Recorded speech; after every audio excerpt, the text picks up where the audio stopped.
सभे मगहिया भाई बहन के भुलेटन काका के राम राम आथिन मगहिया खबर में सुनथिन देश दुनिया के खबर।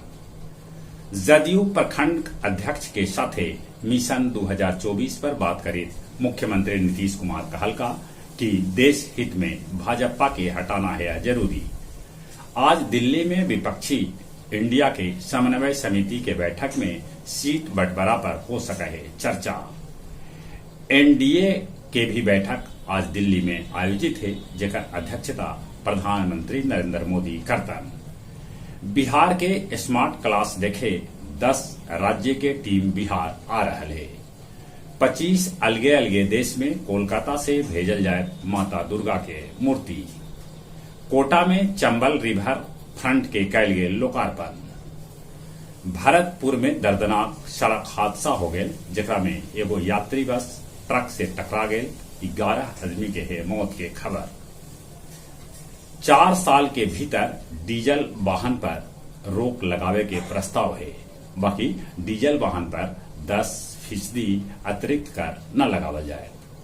नौकरी के बदले जमीन मामला में पूर्व मुख्यमंत्री और रेल मंत्री लालू यादव पर मुकदमा चलावे के मंजूरी भेटा गई। मणिपुर हिंसा में 3 आदमी के गोली मार के हत्या कर देवल गई। पुतिन प्रधानमंत्री नरेंद्र मोदी के कैलन है तारीफ। चीन से कैकन दिन से लापता रक्षा मंत्री ली सांगफू।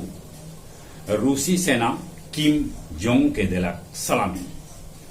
अमेरिकी राजनीति पर रूस उड़ौलक मजाक। रूस तुर्की के अनाज देता और तुर्की दूसर देश के अनाज दे। चीन ताइवान के घेरलक। 98 किलो लड्डू के वजन करके भाजपा प्रदेश अध्यक्ष सम्राट चौधरी के बोधगया में कैल गेल स्वागत। बाटा मोड़ मुख्य सड़क पर एगो हिस्सा धसल। इमामगंज में दिन दहाड़े 8 लाख रुपया के हो गए लूट। मानपुर बंधुआ स्टेशन के बीच हटिया पटना एक्सप्रेस के इंजन फेल हो गए, मचल रहा अफरा तफरी। अब कुछ खेल के समाचार।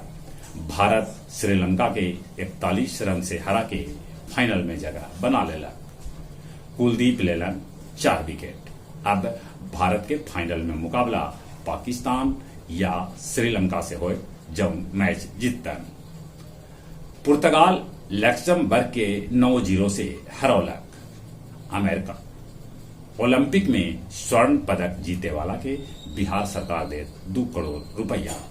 सुब्रतो फुटबॉल कप 19 सितंबर से खेलल जाए। चली एक बार फिर से अपने सभे के भुलेटन काका के राम राम।